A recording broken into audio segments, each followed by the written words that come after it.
Kamalam, Shaguru Vaishnavanasya, Shirupam Sadrujatam Sadham Raghunathan, Vitam Tam Sajivam Satvitam Savadhutam Parijan Sahitam, Shri Krishna Chaitanya Devam Shri Radha Krishna Padana, Sahagan Valita Shri Vishakhan Vitanasya.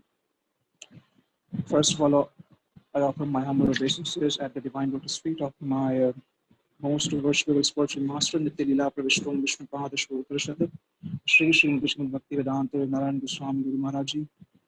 Then I offer my humble obeisances at the divine lotus feet of Abhinna Guru Pada Padma, Nityalila Pravishtom Vishnupada Shvotrashad, Sri Vishnu Bhakti Vedanta Narayana Gosvami Maharaji, and Nityalila Pravishtom Vishnupada Shvotrashad, Sri Vishnu Bhakti Vigyan Bharti Goswami Maharaji. Then to all the assembled devotees, especially Srimati Uma Didi, Sripad Bhaktivedanta Madhav Maharaj, Sripad Kishodanandan Prabhuji, and Sripad Vidhara Prabhuji, and to all the other devotees, please accept my humble obeisances. Hare Krishna. It's a strange calling, I would say, to make me speak in the midst of all those who have had, direct darshan of Gurudev, not only serving his Vapu, but have been serving his Vani for decades. And I think most of the listeners and most of the devotees have not even heard me or seen me around Srila Gurudev, or even have seen me around at all. But for some reasons, I've been asked to speak today in glorification of Srila Gurudev, leading to the centennial, which will be in February. We sing this song generally, Jaya Jaya Shri Guru Prem Kalpataru, Adbudo Yako Jako Parapasha. In that particular song, there's a line which comes that Ayachita Moheno Patita Heribo Pahu Yachi Deyala Harinam. I used to sing this song, did not even know the meaning of this particular line in that song. That Ayachita Moheno. Yachita means you ask something. Yachana means that you're begging something. You really want something. And ayachita means you're not even asking something. Without even asking anything, what Srila Gurudev did, that I didn't ask for him to give me Harinam. I did not ask him to initiate me into this process. But then he himself came. He himself came, as we see in Srimad Bhagavatam, that how when King Rahogad was on his way to find a pure devotee, Jadbharat himself came, and he carried the palanquin of King Rahogad. Dhruvaji went to perform bhajan, Narad Rishi herself came. So similarly, in my life, I particularly feel that there was no such desire. There was no such desire to actually perform devotion. Yes, I was in search for a Sri Guru for a long time, but then he himself came and manifested. So it's a self-illuminating and self-manifesting form of Sri Guru. In Sri Guru and His Grace, Sri Bhakti Rakshak Sridhar Maharaj says something very, very beautiful. And in capsule, he's talking about the darshan of Sri Guru, which Sri Vishwanath Chakravarti Pad has given in our Guru Ashtakam.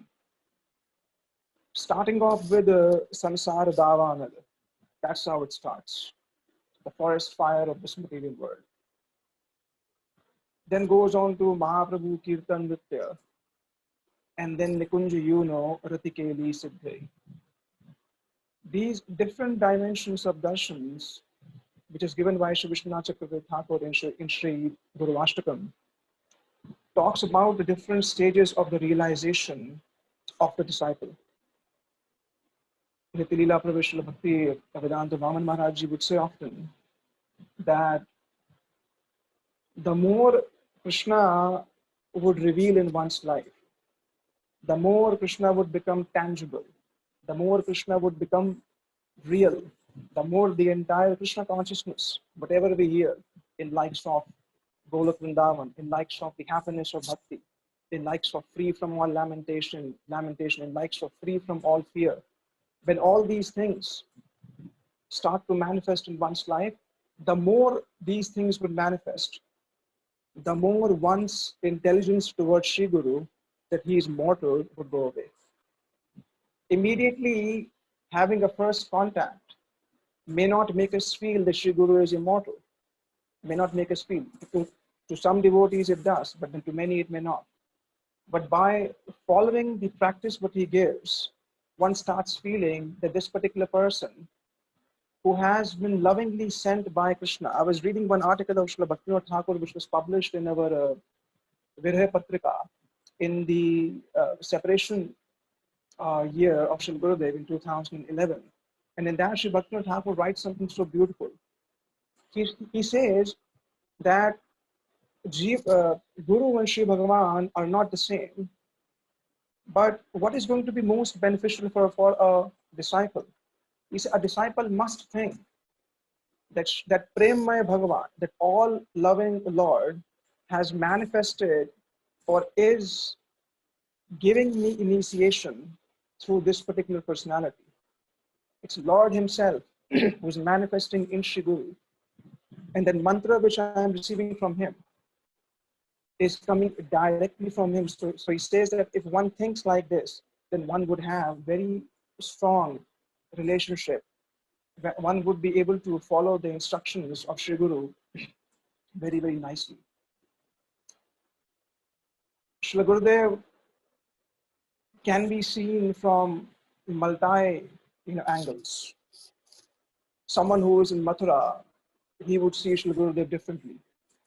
Someone who is based in Delhi, he would see Srila Gurudev differently. Someone who is based in the West might see him differently. So all these are different aspects of Sri Guru. So there is one aspect of Srila Gurudev is that not only he was the topmost of Rasika, but he was actually the most accepted. He was the one who made everybody feel that they are acceptable. One devotee asked Srila Gurudev once that, I feel that I'm totally unacceptable. No one accepts me because I do not have any qualification to be accepted. Srila Gurudev in one sentence said, why do you feel you are unacceptable? I accepted you when I glanced at you at the very first moment. I accepted you the very first moment, the very first day I saw you, I immediately accepted you. So you should not think that you're not being accepted. In fact, I am like Nityananda Prabhu. I prefer to go to those who are very wretched. I prefer to go to those who have no hope. In fact, when I am in Mathura, I do not go to the places of those people who are very, very rich. I don't go there. Gurudev said, I don't know why, but my heart is like this. I prefer to go to places where people do not have that smell of false ego, that they have loads and loads of money or loads and loads of intelligentsia. There's this one instance which I heard directly from Sripad Ramananda Prabhu in Mathura. He told me that there was a lady in Mathura, she used to come to Srila Gurudev. She was an old lady, would bring some flour, something for the Mathvasis. And that too handful. And so many brahmacharis used to live. So she would come, and when she was, when she had strength in her legs, she would climb up the stairs and she would give that few handful, of white flour to make rotis to Srila Gurudev directly. But when she became old, she could not. One time she came, and this is what when Srila Gurudev says that, I don't know, for some reasons, I'm more inclined towards them. Why? Because Narada Rishi says in the 10th canto of Srimad Bhagavatam that the pure devotees are able to move more freely, who do not have a lot of things in their possession, who do not have the false ego that they possess so much. So this lady came with this little bag of white flour to be used in the temple for the Mathvasis. And Gurudev was told that this lady has come.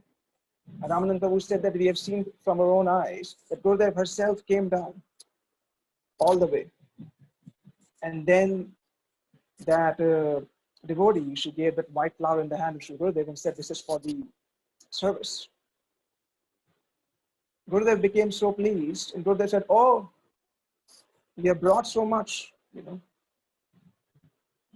have brought so much, we'll be able to, make so much of rotis and so much of prasadam, from this. You are, bringing this on and off. And he really appreciated even that little effort which was being made. There is this one letter which he wrote to Sri Madhu Khandelwal Didi, the one who has, I'm not sure if she's being invited in these lectures, but if she's not, then it's a humble request that Sri Madhu Khandelwal Didi also should be invited to speak, because she has had a very loving, very heartwarming relationship with Sri Gurudeva. And she's the one who has, translated the commentary from Sanskrit Vedanta Sutra to Hindi. And Gurudev was so pleased when she got the first copy, when he got the first copy. So Gurudev wrote a particular letter to her. And in that particular letter, there's so much of mamata, there's so much of affection which is coming from his heart. And something which we saw, which we've seen in his entire life. A devotee asking him, Gurudev, when you come to these festivals, we become very, very strong, we feel so powerful, our bhakti flows. But when you go, we become weak. How would I be able to communicate with you? What is my mode of communication with you? How do I stay alive? How do I make sure that the connection remains strong as ever? Gurudev would often cite this example of Sri Gopkumar, whose guru kept on coming to him whenever his bhajan would become weak in Jagannath Puri. When Gopkumar was walking on the banks of sea, even after thousands of years, his Gurudev came and again inspired him and told him that you must go to Vrindavan. So Gurudev said that if anyone thinks that, in fact, this is also being quoted by Sri Bhaktivinoda Thakur, that the relationship between a disciple and the Sri Guru continues forever. In that article he says, it's a continuation of the relationship. One must not think that if Sri Guru is gone, then my relationship with him is gone. Sri Satsvarup Maharaj asked him this question in 1991. He said, now Srila Prabhupada is no more in front of my vision. So what I've started doing, that I've started taking shelter of Chaitya Guru inside, of the Super Soul inside, to ask any questions. But so when he explained this to Srila Gurudev said that you should not think like this. Do not think that Swami Maharaj is gone and then he can't answer you. In fact, you should pray for him to manifest. Do not think that now he's gone and I cannot communicate with him. Then Gurudev cited this particular example of how Gopkumar was not even desiring for his Sri Guru to come. Gopkumar's bhajan became a bit weak. Sri Bhaktivinoda Thakur says something very powerful. He says that if a pure devotee wants, he can instill power, instill Shakti in the heart of a disciple and make him a Mahabhagavat immediately. But the question comes, why doesn't he do so? Why doesn't he do so? If he can make, he said, if he desires, he can make anyone a Mahabhagavat by transfusing energy in them. But why doesn't he do so? Then Sri Bhaktivinoda Thakur said the reason he does not do so because the disciple is not sincere. If the disciple is sincere, Gurudev always, as we've heard all throughout his life, he said, you must perform bhajan like Sri Raghunath Das Goswami. Must perform bhajan like Sri Rupa Goswami. This is something which I want that all of my disciples, they should perform bhajan like that. So, from the perspective of Samsara Davanal, leading to Nikunja Yuno Ratikeli Siddhai, this is what Sri Gurudev is all about. Gurudev is like, every aspect of this Sri Guru Ashtakam, is something which is completely manifested in his life.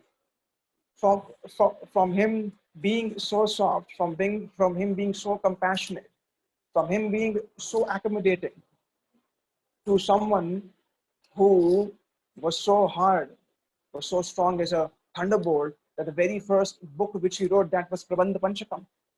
Very strong in Siddhanta, very strong in refuting Siddhanta.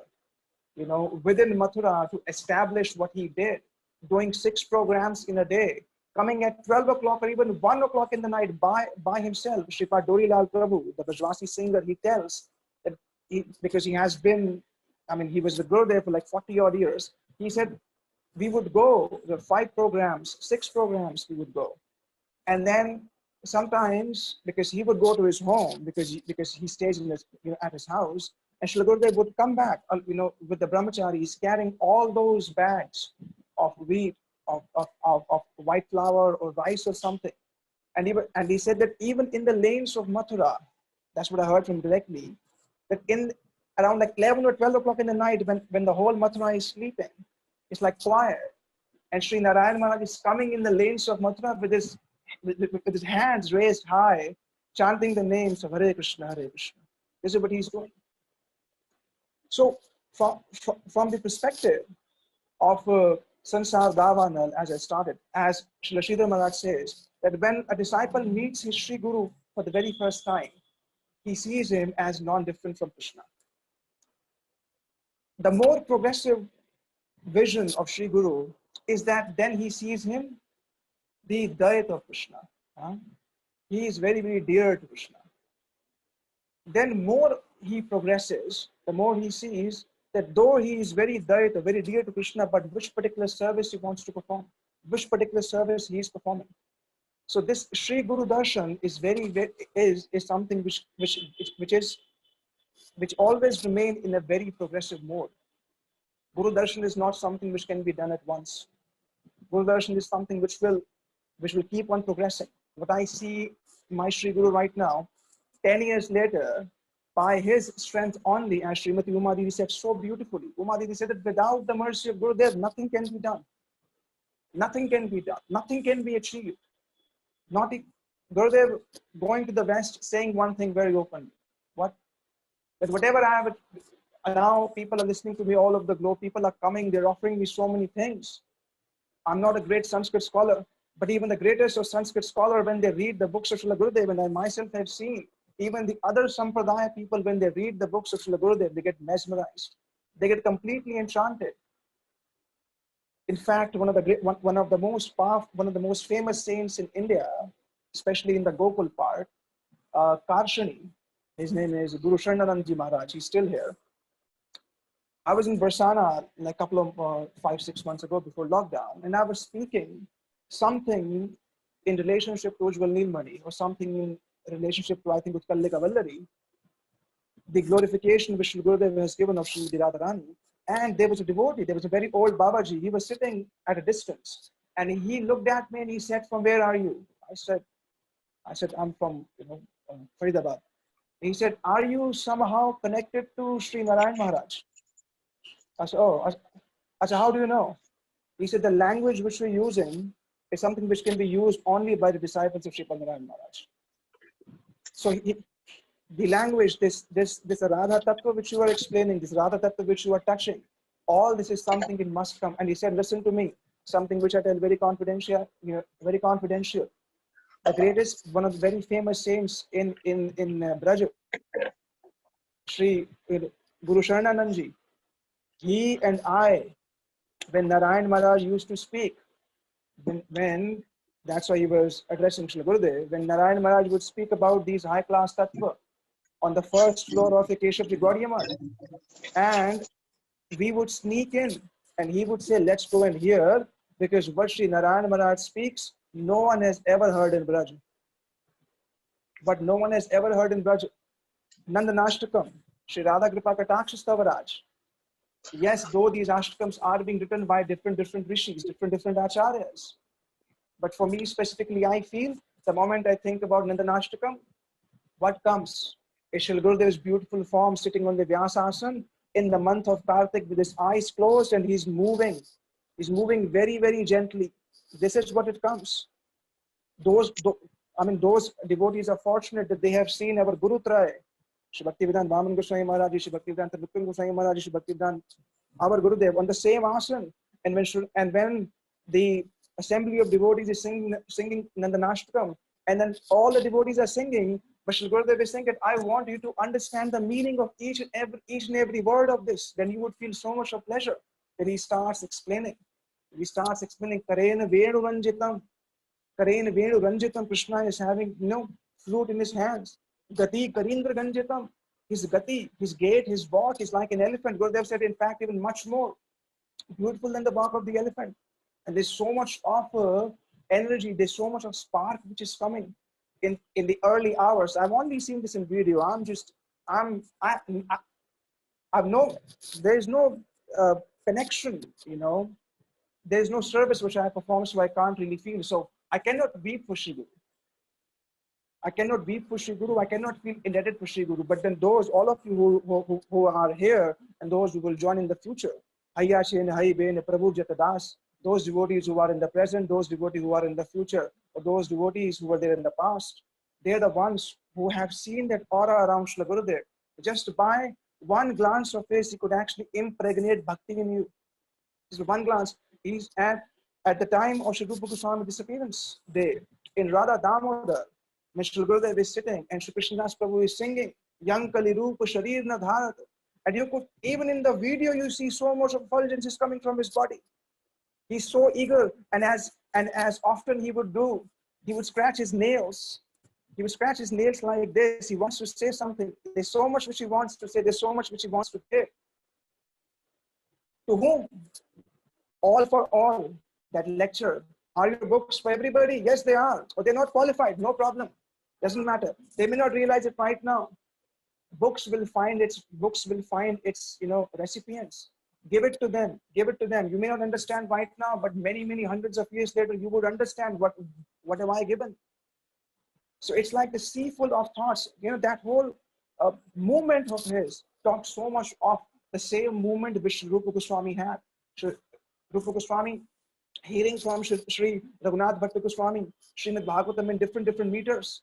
The entire assembly, is showing so much of emotions. Rupa Goswami is still completely. Similarly, someone who introduced us to this word Rupanugatva, someone who introduced us to this Rupanugudhara, even knowing that we're not qualified. I'm talking about myself. Even knowing that we're not qualified. Someone who introduced us to all these ashtakams. Someone who said, you know what? Braj Bhakti is the actual goal. In Mathura, I'll speak only this. I think I've taken more than 15 minutes. I'm really sorry for this one. I'll take on like another 1 or 2 minutes. He was in Mathura, and then some brahmacharis were there, and the Gurudev asked them, just like Bhagwan Nrsingadev says, Bharada Rishabha, I can fulfill all your desires. Ask what you want. Brahmacharis were there, other devotees were there.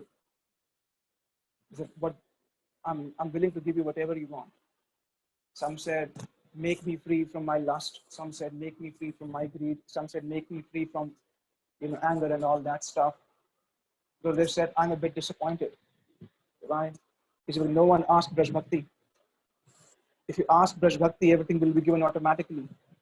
There is no other way than to overcome anarthas. There's no other way to overcome anarthas unless one completely surrenders to the famous shloka of Srila Gurudev. All those shlokas, without taking shelter of the lotus feet of Srimati Radharani, without taking shelter of such Rasik devotee, and without taking shelter of Sri Vrindavan, how is it possible someone could swim in the ocean of Shama Sindhu? And in one of the letters to Srimati Madhu Khandelwal Didi, he said something very beautiful I was reading today, which is so touching. Gurudev said that in your life, you must have a Jivanta Sadhu. You must have a live Sadhu. You must have someone with whom you go and you're like a mirror. Unless you have that, Gurudev said, some people say, oh, you know what, I don't have that in my life. I can't find that. Gurudev said, if you sincerely pray, you need that person in life with whom you can actually go and completely open up your heart. Because he's explaining the Dati Prati Gunahati Guya Makhati Prachati. So they said that the first 2 shlokas are very difficult to follow off of their Shamrita. Who would be able to control their tongue? Who would be able to control their belly? Who would be able to control? Very difficult to do the first shloka. Atyahar Prayasascha Prajalpa. That's also very difficult. Because they've said you follow the 3rd shloka, the Dati Prati Gunahati Guya Makhati Prachati. First and second automatically would be followed. You would be able to control your tongue. You would be able to control your anger. You would be able to control your mind. if we're able to have exchanges with the Vaishnavas, and eventually leading to Tannam Sukritam Rupadi, Sukirtan Anusmit Vekarnam Siniyojya. This Tannam Rup Charita, that Nam, that Rup, that Charita, that fragrance of Braj Bhakti which he brought, each and every word of his is completely seeped in that Braj Bhakti, along with a very, very strong foundation of Siddhanta. So for me specifically, I'm completely unqualified to speak in the assembly of such exalted personalities. Not only they have given up their life, sweat, blood and tear, every atom of their body belongs to Sri Guru. And for me, every atom of my body belongs to myself and my self-interest. I pray to all the devotees from the bottom of my heart that I become a little bit of sincere in my bhajan. I may be able to understand this rare jewel which I have received, but I still think it's very, very ordinary. I still think, may I do not have even a tinge of doubt at the lotus feet or the words of Sri Guru. May his words become my life and soul. My breath, when my heart would beat, it would only say one name, that is Sri Narayana. Sri Narayana, Sri Narayana, that's it. If this becomes my goal, at every moment of my life, if I'm able to remember him and would be able to follow whatever little he has given, I think that would be the actual glorification of this great, great Mahabharata which has come to all of us. I'm sorry if I've taken too much of time. My Dandavat pranams to all the assembled devotees, especially Srimati Uma Devi, Shri Padmadam Maharaji, Shri Vidhara Prabhu, Shri Padvishwadanandan Prabhu, and to all the assembled devotees, please accept my humble obeisances. Vancha kalpatari vaishya, kripasri vidhyavacha, patitanam pavanebhyo, vaishnavebhyo, Hare Krishna. Thank you so much, Vipin Prabhu. That was it's a really beautiful insight to Srila Gurudeva, and like you and Umadadi have said and spoken, that this encounter of a year of glorifying Srila Gurudeva or Vaishnavas is not merely is impossible, and you know, these stories and these relationships that devotees had with Srila Gurudev, these are the things that I live for, and able to have an idea or a better idea of who Srila Gurudev is. So thank you so much for sharing that with us.